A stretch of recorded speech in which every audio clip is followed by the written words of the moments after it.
Welcome back to another episode of Relatively Damaged Live. I'm Angela. And I'm Kat. Having some technical today, difficulties this morning. I can't get my background up. So the good news is green works for you. Oh, thank you. So there you go. We can have a positive. Anyhow, our the live show is streamed on Mondays to YouTube, Facebook, Twitch, Twitter, and yeah, I think that's about it right now.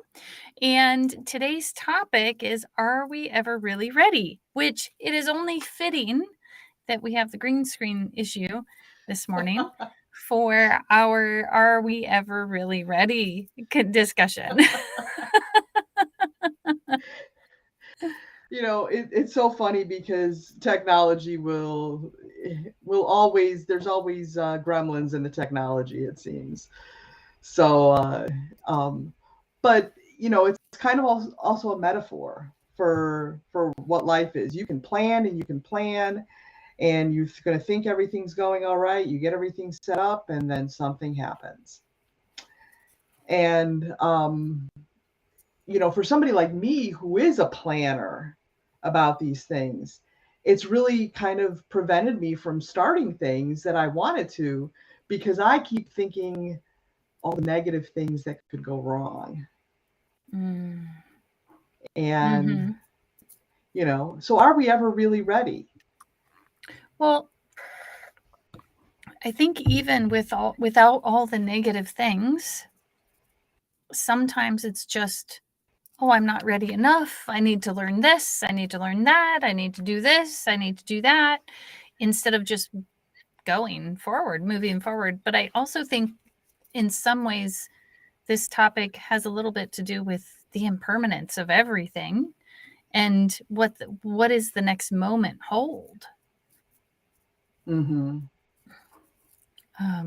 I don't know that. Well, we were having a discussion. I don't think it was not just you. It was us, you and me, and a few other people. And it was pointed out that that we are kind of separate from nature and we're protected from things. And my thought was, are we really? I don't know that we are. And again, that's pointing to maybe we're not ready for the next moment ever. Right. I mean, we can guess based on our experience what the next moment might be. The next moment might be that I'm still talking to you here online. That's probably based on my experience. That's probably what we're still going to be doing. But the gremlins could, raise their heads and cause something to happen. We just don't know that. So on one hand, there's actions that we can take and there's things that we can do. But on the other hand, we really have complete control over the outcome. Yeah, we just don't really know. It almost comes down to, well, I can be happy in this moment, but as soon as I decide what the next moment's going to look like, I can really get myself in trouble, because then I have an expectation that that's what that next moment is going to look like. And the reality is I have no idea. Yeah, it's so idea. True. I'm just thinking about a number of things. Yesterday was the Chicago Marathon, and I have a number of friends who were running it yesterday. And most of them, they did their training, so they were ready for it. And most of them finished and it was fine. But there were a few that boinked. They couldn't finish it, and something went wrong. They got injured, or their nutrition was off. They just weren't feeling it. So even though they had worked all these months to get this one outcome, they didn't necessarily realize that. But they started it. They did the work. Yeah. Well, yeah, they were ready. They were ready. Right. Yeah, they were ready.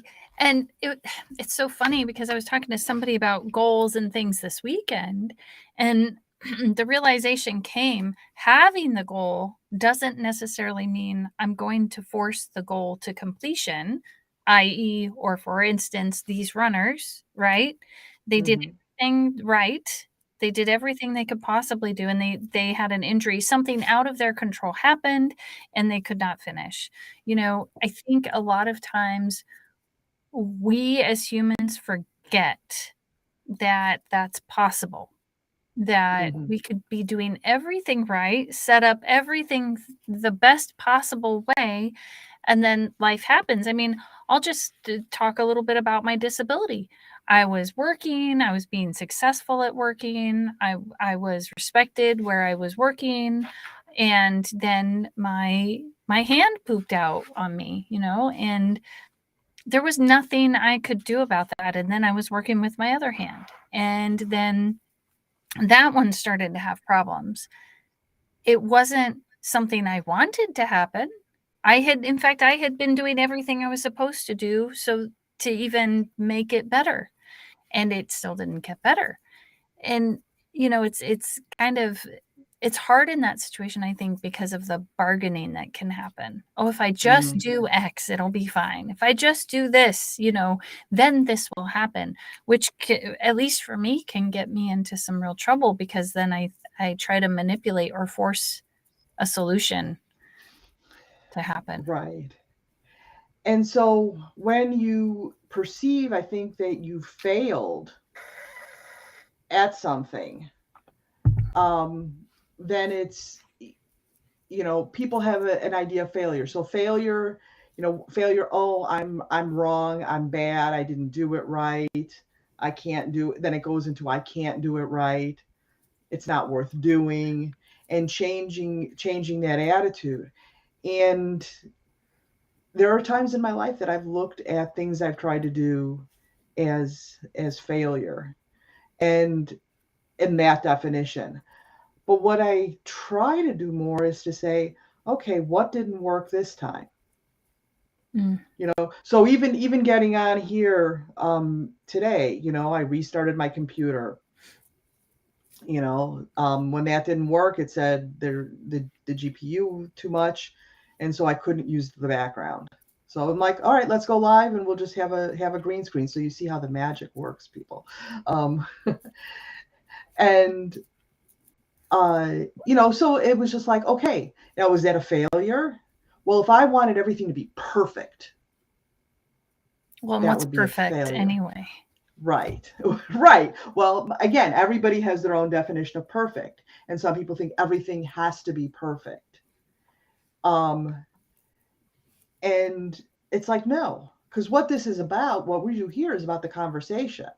So while it's Mm-hmm. nice to have the background up and it, promotes the other show, it's not necessary to have a conversation with you and to Right. really bring these things going forward.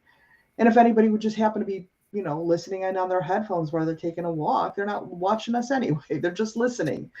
Right. But if you don't mind, I'm going to bring the quote in. Yeah, please. This was a great quote that I came across by Hugh Laurie, the actor. It's a terrible thing, I think, in life to wait until you're ready. I have this feeling now that actually no one is ever ready to do anything. There is almost no such thing as ready. There is only now. And you may as well do it now. Generally speaking, now is as good a time as any. And I really love that quote because it's just kind of saying, like, the truth of the matter is all those things we just talked Yeah.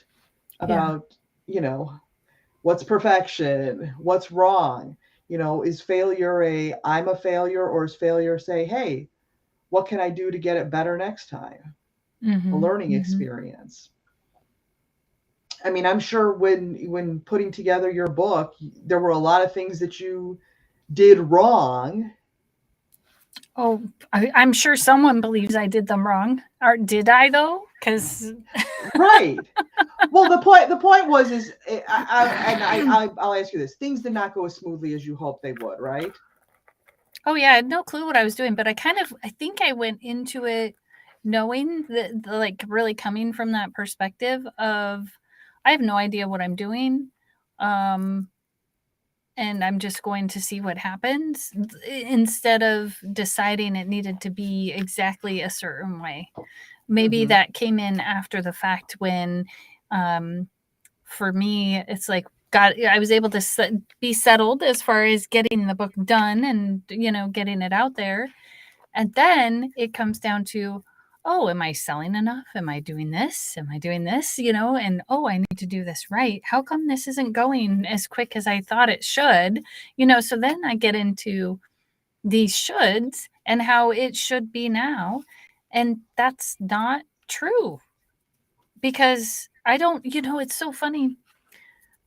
Some people will just start a podcast and it will just blow up, right? Or they'll start a show and it will just blow up. And there is no rhyme or reason to it sometimes. I mean, they could have crappy backgrounds, they could have whatever, but for whatever reason, the people want it. No rhyme or reason. So, with that said, if I go to work and do everything quote unquote perfectly, or get as prepared as I possibly can with my checklist of with what someone else said made them successful, then I'm actually putting myself in a precarious position to believe that if I check off this list, I'll be successful. And that's not true.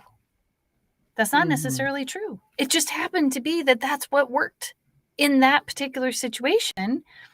And in someone else's situation, they may have had a totally opposite experience. Yeah. So is it right? Is it wrong? And who am I to decide? In fact, I I write poetry. I don't think I can get to it fast enough, but do I even know what is right and what is wrong for anyone but myself? And can I be ready in a right or wrong way? Do you see where I'm going with that? Like Yes. Yeah. How do I decide what ready is if I have, without deciding that it's right or wrong? Right. So I guess maybe the thing is like Nike says, just do it. Yeah. I like, I think it's Elsie something or other, Myers or something like that. She's on Instagram and TikTok. And she said, she made up like a little ad, and it said, just do it scared. Just do it not, with anxiety. Just do it, with all, and she put the qualifier, excuse my froggy voice today. She put the qualifier there that said, just do it, even though, because because why not? Most successful people just walk through, and even non-successful people, or what's success anyway, right? But just do it, because many times they're compelled to do it. And that's the next right step. So how do we live by following our feet then? Yeah.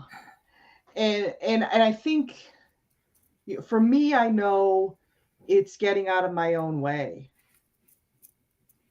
So if I'm following my feet, when I started the breaking the lens of bias, it was something I'd been thinking about for a long time. You know that. I've been tossing it around, and then I put it away in the box. And I was thinking about all these things why I shouldn't do it. Rather than listening to what my heart was telling me, is that you've got something to say, you've got something to share. And whether or not anybody wants to hear it, that's up to them. But being able to say, you know what, get out of my own way. It's almost like there's these two versions of me fighting for what to do. And I just said, you know what, no, I'm going to do this.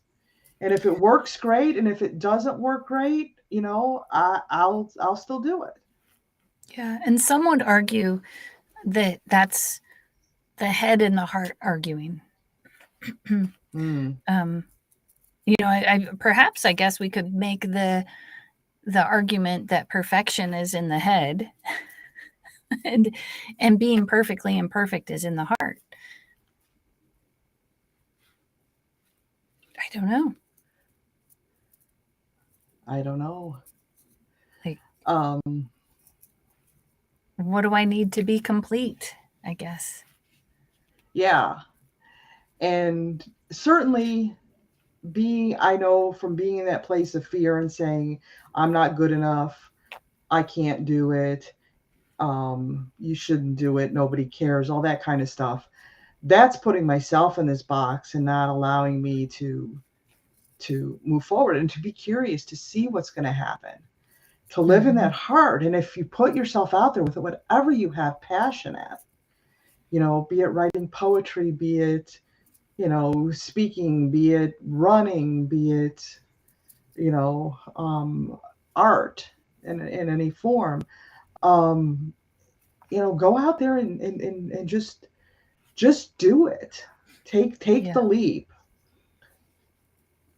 Mm-hmm. Take the wild leap. What have you got to lose but your own misery? Yeah, I think too, though, sometimes like there are different paths and we can see some paths and we cannot see other paths. And maybe the comfortable path, I can see where it leads, even if it's not a pretty place, right? But I know that path. And so because I'm comfortable, I take that path. And because I know the potential, what it might look like. And the other path, which I'm told is beautiful and great, right? But I don't know, or I don't even have the answers to what might be some of the stumbling blocks along the way. That's a much harder path to take. But I think the reality is even the path that I think I know, I don't really know because it's not Mm-hmm. existing here and now. And so I think sometimes pushing a little harder on those beliefs and go, do I really know? No, Right. I don't. I have no idea. And over here, even if I'm scared, do I really know? And I think of all the potential downfalls. I have to push on that too. And then I have to go inside and decide and, do maybe some heart breathing or some heart rhythm meditation and really ponder, what is it that I need to do? Mm-hmm. What is that next step? And then just like you said, just do it. Even if I'm totally unsure what it's going to look like, how it's going to turn out, if it's going to be great, Because again, we'll take it back to the goal example. Maybe the goal is just there to propel me forward. Maybe I don't have to achieve the goal, but having the goal helps propel me forward. Right. I love the path metaphor when you're talking about the well-worn path. We kind of know that. But just as the seasons change and everything changes and the surroundings will change. So I like that idea. Even though you know the path, it may not be the same yesterday as it was today. Um, and tomorrow it'll be different also. There's still, like you say, a familiarity about that, but taking those leaps into those other places, um, you know, I loved before you got your background there. I love your old wall. You always had that saying, "Stay curious," and I kind of Yes. did that. And remember when we spoke yesterday, I said I had a fabulous week, and I was in that place of openness and curiosity, just seeing where things would take me, and just being there without having these preconceived notions insofar as I could. I was just like, where is this going to take me? And it took me to some beautiful places that were Mm-hmm. completely unexpected, but wound up having a fantastic outcome. And um, it's not necessarily to go in the details, but the point was that staying curious and just being open to, again, the one foot into another, not looking down at the path at the end or trying to look as far ahead as I can, but more like looking down at my feet. Where am I going? And just keep moving forward. Yeah, to take making sure you're that. not going to trip. Pretty much, yeah. Yeah. I just had to put that out there. living that next, just the next moment a little bit, anticipating that next moment. But yeah, it was just that kind of thing. So it's giving me that. I guess it's just a kind of a change, and I think why when we talked last week about picking this topic, that change in attitude, the shift from I can't to I can, Mm-hmm. the shift from not being ready to being ready, or at least as ready as I can be, and still going forward anyway, has Mm-hmm. just made this difference in Yeah. everything, in the joy, in the gifts, that what I'm receiving. Well, I'm even thinking about like the invention of the light bulb, and or any invention really. Did they think they were ready, or were they just being curious about what was going to happen next? Like, maybe this will work, maybe it won't. But in the light bulb situation, we know that there was a significant amount of failures. I can't remember the exact story. Yeah, there were a lot. It was a lot. And so even in following the heart, I think it's stepping out and taking those risks and like failing. Just okay, was it really a failure if we know that that's the way it doesn't work now? And maybe as like the experiments are moving on, they're thinking, hey, this is good, this is gonna work, it's gonna work, it's gonna work, and then it doesn't work. And maybe in the scientific mind, that's like, well, we're ready for it to work. They were ready for it to work. They had to have been ready for it to work. Otherwise they wouldn't have kept trying. But it's kind of like the in one of Brene Brown's books, she talks about the man in the arena that's marred and bloodied, and that she wants to be that person in the arena doing the things, because that's the only way things will get done. Yeah, taking those risks. I wish I had that little thing right here, but I don't have it handy, of course. One of the things that kind of struck me, and it's about this too, is it just kind of ties in here, is